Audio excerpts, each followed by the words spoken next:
Good morning. Um, Today I would like to talk about why study Gita.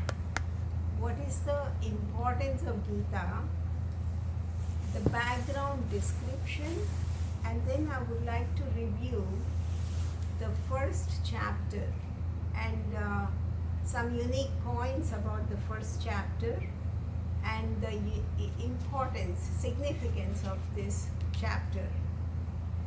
To understand why study Gita, we first go to Gita Dhyanam. It's the prayer that we say before the study of the Gita. Gita Dhyanam offers praises to the Gita, the main Sutradhari Krishna, and also the poet, the sage Vyasa that has written the Gita. This is where we find Vasudeva Sutam Devam, Mukam Karoti Vachalam, all those. Totally there are 9 verses in Gita Dhyana. Of these, the 4th verse really gives us the subject matter of the Gita. Sarvopanishado gavo dogdha gopala nandanaha partho vatsaha sudhir bhokta dugdham gitamrudam mahat is what it says means. The Upanishads are the cows. It's a metaphor. And the one who milks these cows is Krishna, who is the joy of all the milk herds, cow herds. Arjuna is the calf. And the nectaring Gita is the calf. Is the milk. The Gita, which is the most invaluable, the timeless, everlasting Gita, is the milk. And whoever partakes this milk, whoever takes this Gita and applies it, uses it in life, they would have clear mind, pure mind. It's a very good metaphor. What it says is Gita is the essence of all the Upanishads and forms the gateway to moksha. Moksha is a state which is one where one enjoys freedom from seeking. Typically all our lives we are seeking for fulfillment, we are seeking to complete what we feel is lacking in our lives. But that's what Gita does. It shows us that we are already endowed with whatever we need to have. We are lacking nothing, and gives us a roadmap as to how to experience this knowledge. And that's what Gita is about. So I said Gita is the essence of all the Upanishads. And what are the Upanishads? Upanishads are from the Vedas. Veda means to know. And we don't know how old they are. They are very ancient. They were given to the sages when they were in deep meditation. So they are also called Shrutis. And they were later on written. Before that, they were given from one to the other through the word of mouth. And Vyasa was the first one who edited them into 4 main Vedas. So he's called Veda Vyasa also. And there are 4 Vedas: Rig Veda, Yajur Veda, Sama Veda, and Atharva Veda. Each Veda has 2 main parts. One is called Karma Kanda. It's not Karma Yoga. Karma Kanda. The other one is called Jnana Kanda. The Karma Kanda part, which is also called Pravrutti, shows about various activities and things we can do in life, about Samhitas, Brahmanas, Aranyakas. There are many subdivisions. What they cover is the mantras, the hymns, chants, rituals, yajnas, like that. So they cover all that one needs to do from birth to death all day long. How to uphold dharma. That's what they do, that part of the Vedas. But the most important part of the Vedas is the Upanishads. Upanishads occupy about 4% of the Vedas. Okay? And they are also called Vedanta because they are at the end of the Upanishads. Veda, Anta, Vedanta. And they occupy 4%. There are more than 200 Upanishads. And they teach the ultimate truth that man needs to know about Brahman. What is the truth. Brahma Vidya it's also called. Upanishad has a meaning. Upa means near. Ni means in a humble position. Shad is sitting. Upanishad. Meaning a student who was interested in knowing how to get into realization sits with a teacher who has had realization and asks questions. It's a samvada, it's a dialogue back and forth between the teacher and the student, and that's what is encouraged in Hinduism. So what they do is they go through question answers back and forth, that type of thing. It's an interrogative type of approach. And essentially, the gist of the Upanishads is that you are the problem and you are the solution. That's all there is to it. You are the problem, you are the solution. You are an expert in making yourself miserable, so this is how you can avoid all the man-made misery. That's what they do. However, the Upanishads are written at a very high intellectual level, not accessible for ordinary people like this. And they are extensive. One's life is not enough to read them, digest them, apply them, all that. So what Gita does is gives us the essence of all the Upanishads. That is the most important part of the Gita. And when we say Gita, it's Bhagavad Gita, Song of the Lord. It is also called an Upanishad because it's a discourse between Krishna, the teacher, and Arjuna, the Shishya, the pupil. And what Gita does is teaches essentially two parts. One is Brahma Vidya. It teaches Brahma Vidya about what is the ultimate truth. It also teaches us Yoga Shastra. Yoga Shastra is how to live in this life. What does action mean? How do we do an action? And how do we renunciate in action? All those Gita teaches also. Gita has 700 verses arranged in 18 chapters, and each chapter is different. They can be anywhere from 20 verses in the small chapters to 70 plus verses, up to 78 in the large chapters. And they're also called standard verses, but there are some exceptions. The standard verses have 4 lines to each one of them. They're called padas. Each pada has 8 syllables. That is why in Sanskrit we say yoga, because you need 2 syllables to make up those 8 syllables. We say karma, like in Sanskrit. In Hindi, of course, we say yoga and karma and like that. So there are also what are known as trishtubs, 11 syllable verses. Each line has 11 syllables, and it becomes very melodious. And it so happens the 11th chapter, which is the Vishwarupa Darshana chapter, has mostly 11 syllable verses, and so it's very, very melodious. And it is taught by Sri Krishna. He is the Guru. Gu means darkness. Ru means one who removes the darkness. So he is the teacher. He's also called the Jagat Guru, guru to the entire universe.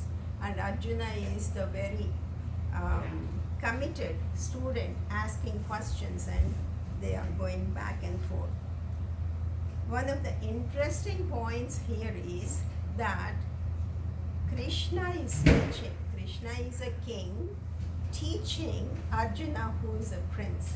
It's a very interesting thing. It's not taught by sages or rishis or something like that. A king is teaching the ultimate truth, the most profound philosophical teaching to a prince, not somewhere, in an ashram type of thing.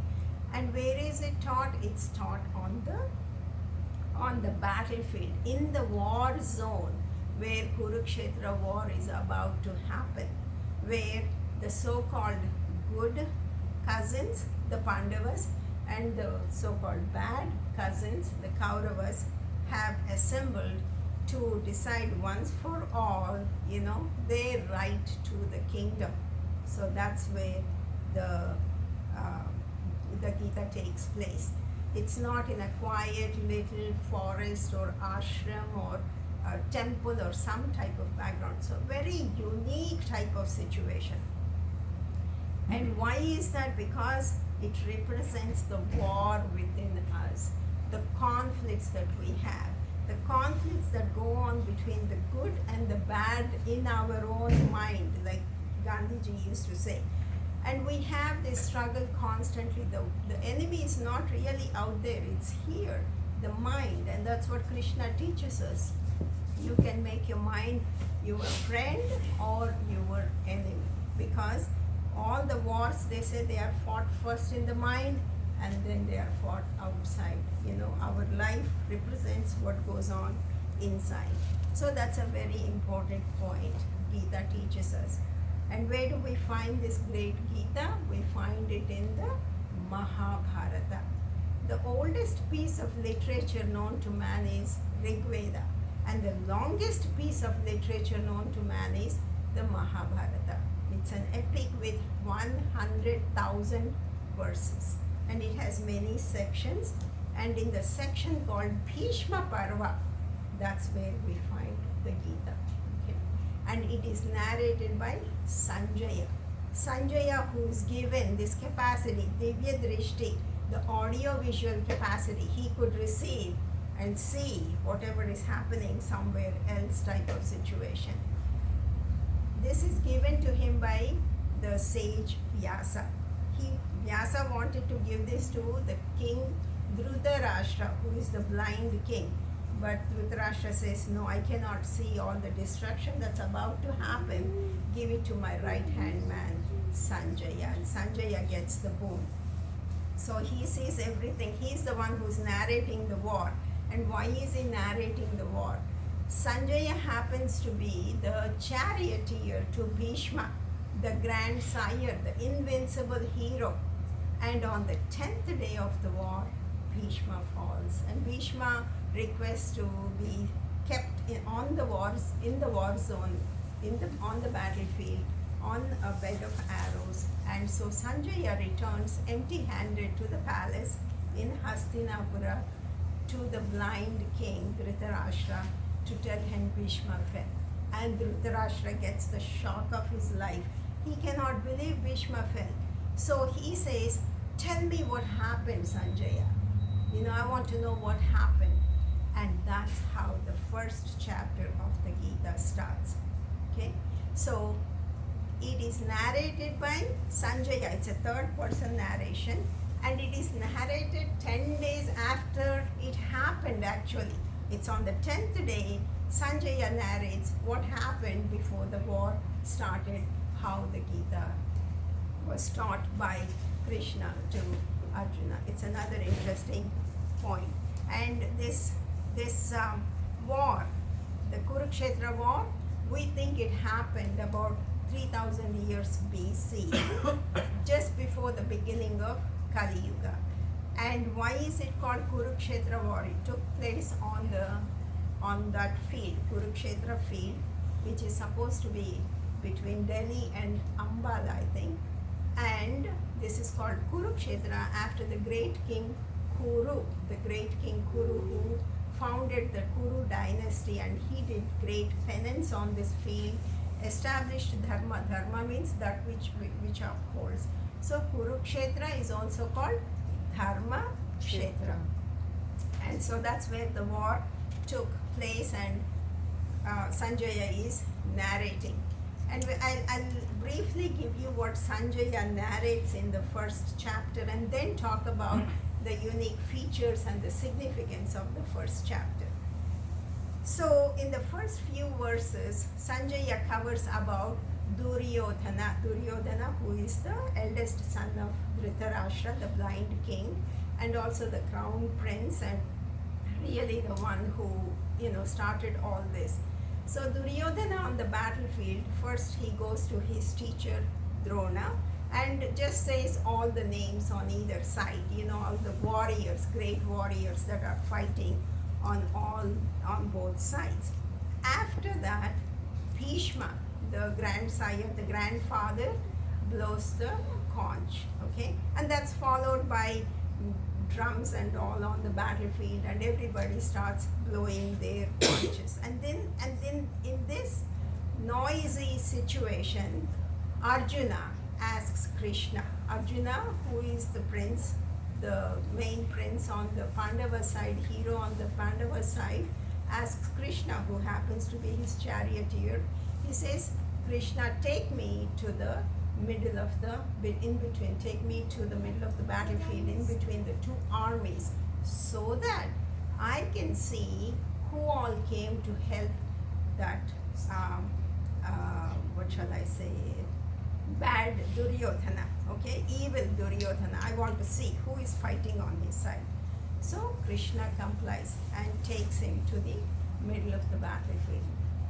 And there Arjuna sees his kith and kin, and most importantly, he sees the most venerated, closest that he feels, his grandfather Bhishma, his beloved teachers Drona, Kripacharya, all those. All of a sudden it dawns on him about the senseless killing that's about to happen, okay, of his near and dear people. And he overcomes with pity, overcomes with sorrow, and he starts shaking, and he starts talking and talking and talking. And he says, it's better to go have some beggar's food than to kill my dear and near people and get all the fame and the kingdom and the wealth stained with their blood. Okay, so he says, in order to avoid all this ill effects, consequences, all the destruction that is going to happen from the war, I'm going to give up. I'm going to give up and not fight. I want to become an ascetic, even if it means Duryodhana is going to kill me. And he then drops his bow and arrow, drops down on the chariot, and just stays in a state of depression and utter confusion about what his duty is. So that's how the first chapter ends, and so it's called Arjuna Vishada Yoga, means the chapter of the sorrow of Arjuna. Yoga ordinarily means yoking with the ultimate. Yoga also has so many other meanings, and one of the meanings here is the topic, the title of this chapter, Arjuna Vishada Yoga. So what are some of the unique points? Okay, the first word that Gita starts with is Dhritarashtra. Okay, Dhritarashtra Uvacha means Dhritarashtra said this. And why is it starting with this blind king? Why is Gita starting that? Because Dhritarashtra has a very deep meaning. It means Ena Dhrutam Rashtra, means Rashtra means kingdom, one who sustains the kingdom, naturally Dhritarashtra. But it also has a deep meaning. Ena Dhrutam Rashram, Rashram also means the universe. Who sustains the universe, who sustains it? God. So Dhritarashtra also has a meaning that it's God. So God's name is invoked as a prayer at the beginning of the Gita.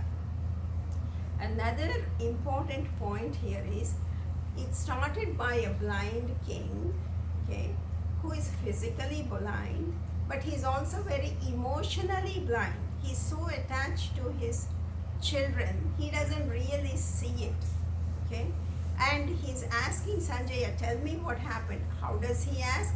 He says, tell me what happened between, he doesn't say, tell me what happened between my children and my nephews. He says, tell me what happened between my people and Pandu's people. Pandu is his brother. See, his brother's children are his nephews. He doesn't say. So in life this happens. When we are emotional, we don't see it. Even when it's right in front of us, we become blind with emotion. So that's the important point.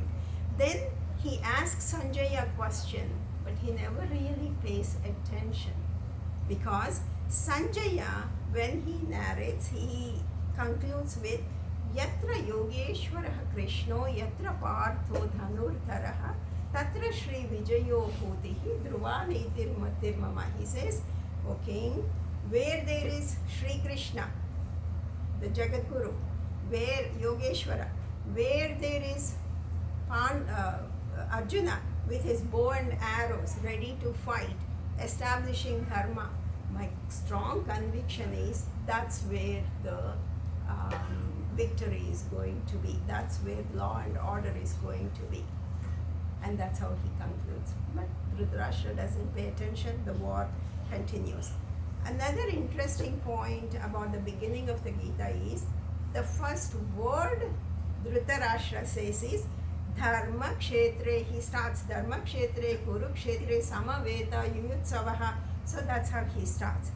Dharma is the first word uttered in the Gita when Dhritarashtra says it.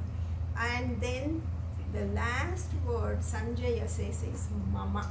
Mama Dharma. Gita is all about Mama Dharma. Dharma means one which upholds the universe, but it also means the true nature. So Gita teaches us the true nature of us, what our duty is, how to find and experience our true nature while we are conducting our dharma, our duty in the society, how to balance, how to be in this world but not to be of this world. Realize that we are beyond this world. We are beyond this temporary drama. So Mama Dharma has a very deep meaning. Okay? And another important point is when Duryodhana is talking about both sides, one of the points he does exhibits his arrogance. He says, so many people are here ready to die for me. Okay? His arrogance, his, how he feels about himself, his vanity. So it's like a bad omen. He's starting saying, these are all ready to die for me. Okay? And another interesting word that they use for describing Krishna is Rishikesh. Rishikesha. Rishikesha means one who controls his senses all the time. He is in control of his inner world, not only outer world. And that's what Gita teaches us, to be in charge of the inner world, because we cannot control the outer world. Alright, so then I said Arjuna comes to the field and comes into the stage, and then he says, take me to the middle of the armies. And when he says about Duryodhana, when he is describing Duryodhana, the word he uses is Atatayana. Okay, Atatayana means a felon who deserves to be killed. And that's the word he uses. And so Arjuna says, take me to that bad fellow that deserves to be killed. He has had so many issues with Duryodhana. Since childhood, Duryodhana and his party tried to harm them, tried to kill them, so he couldn't wait. And the last insult was when Duryodhana was trying to disrobe their wife in front of everybody. So he had so many issues to settle with Duryodhana and couldn't wait to kill him. And when Arjuna says, take me to see who all is helping Duryodhana, what does Krishna do? Krishna takes him in front of Bhishma and Drona, who have such soft spots in Arjuna's heart. Isn't that interesting? Say, what's his name? Krishna took him to in front of Duryodhana. What would have been Arjuna's reaction? More anger. I can't kill you, type of thing. But instead, he takes him to Bhishma and Drona, and that's how it's almost like Krishna wanted to stir up his emotions, make him confused, so that Gita would follow. And when Krishna says, look, Arjuna, who is on the other side, the word he uses is Partha. Partha Pashaitan Samavetan Kuru Nidhi, he says. Partha, it indicates son of Pritha. Arjuna is son of Kunti. Pritha is her name. That means my dear cousin. Look at them. There is a stronger meaning to that, deeper meaning. Partha also comes from a word Parthiva in Sanskrit. Parthiva means earth made, dirt made, clay made. And that's what we are, mortals. Arjuna is a mortal, and this immortal Krishna is about to give him the truth of his life, the song forever that's going to be here. So through Arjuna, he is giving us, all the immortals, the ultimate truth. So that's why Arjuna is called the calf, meaning the saramsa, the essence is being given. It's like the calf is the one that, for whom the cow produces milk, right?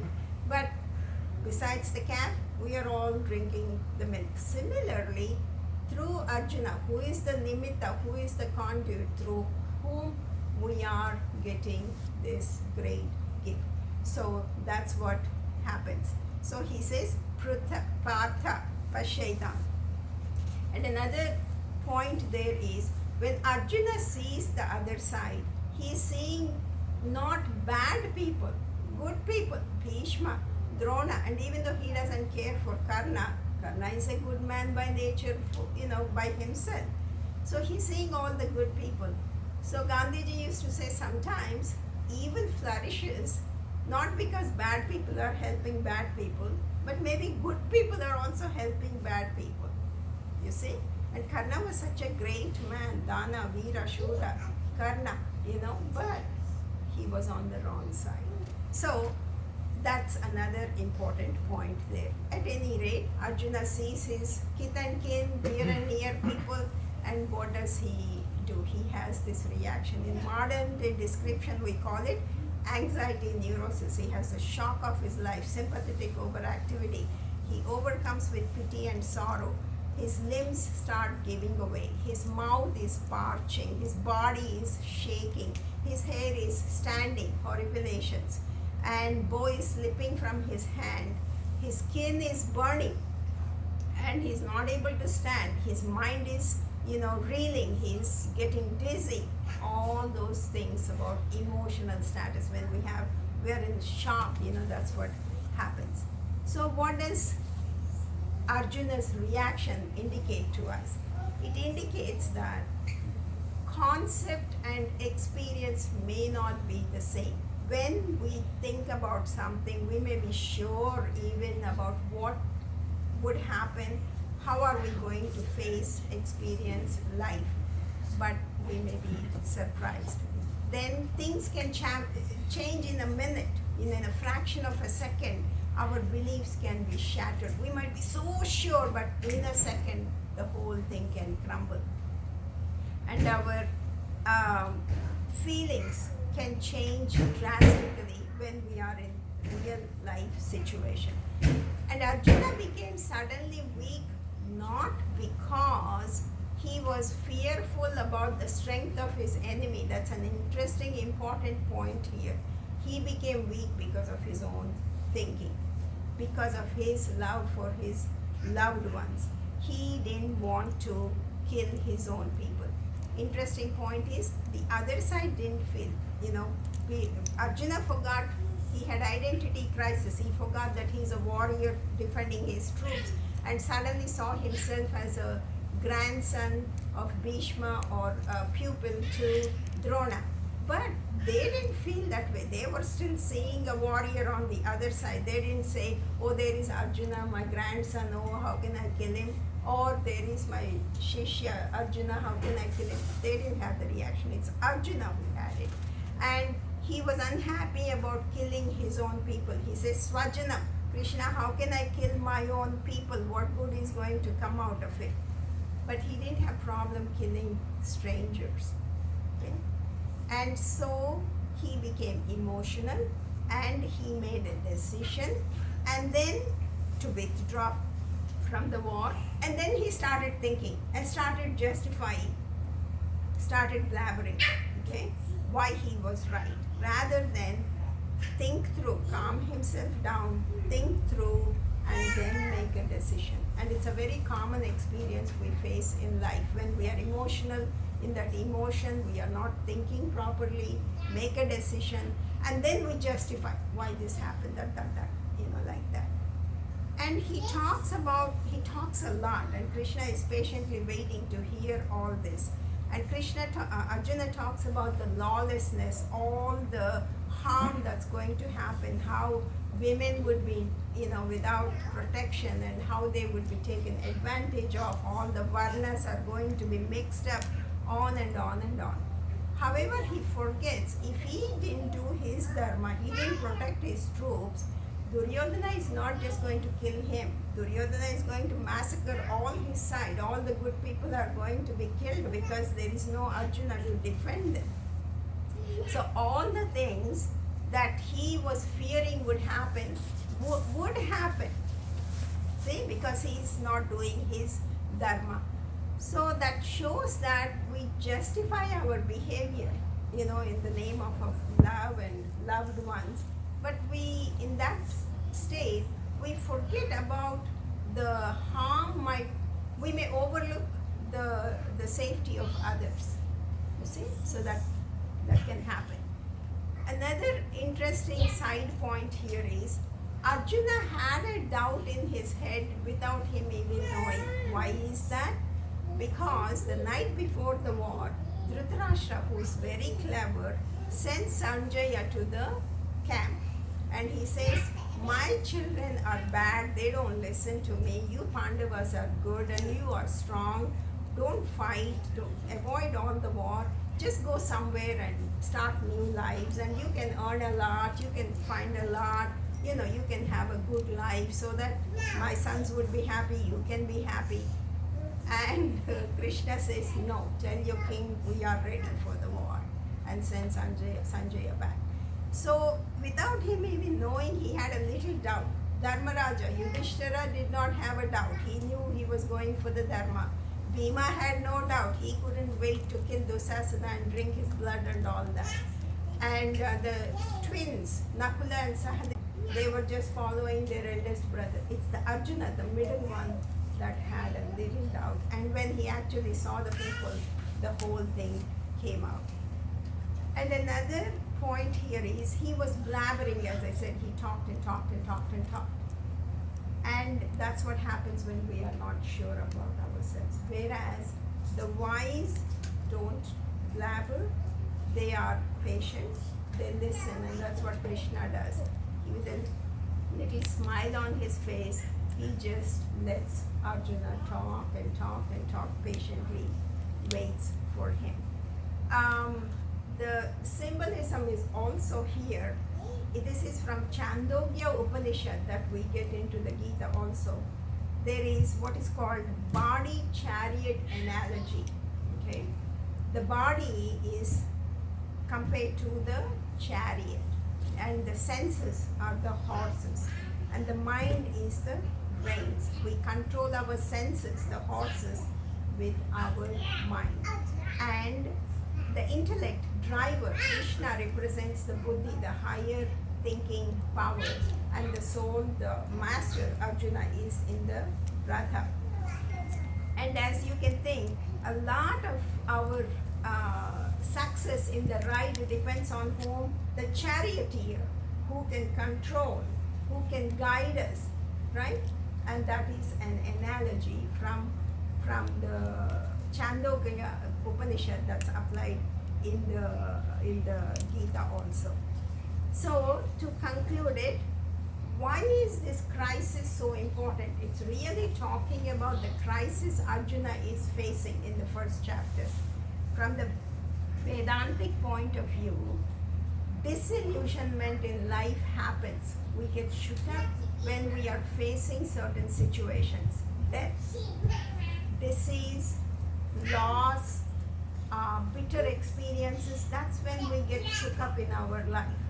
Okay, really, we go to the core of us. And crisis can cause a very strong emotion in us. And this emotion can help us to go deep inside and grow and become wiser and learn and become stronger and all that. It can also pull us down. When things are going hunky-dory, we don't think about deep meaning things, if you notice. It's only when we face crisis we say, what does this mean? Why did this happen? What can I do with it? So crisis is very important in life. If everything is hunky-dory, it's so boring, we become useless. It's the crisis that awakens us.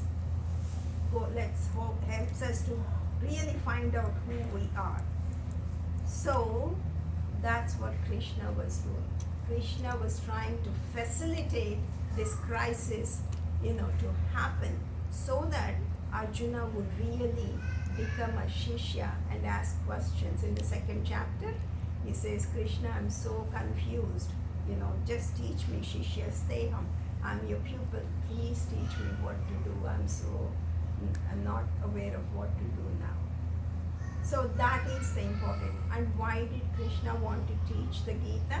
So that through Arjuna, we can really get the essence of all the Upanishads. And what do the Upanishads teach? That Krishna reinforces in the Gita is, you are the problem and you are the solution. Okay? You have total control about how to avoid man-made misery. Because the first teaching Krishna gives is Gatasun agatasunschya nanushocanti panditaha. The wise do not grieve for the living or for the dead, because they know this is all temporary drama, and they know this is how they get to know who they are and experience who they really are, that they are divine creatures in the human body. That's my presentation.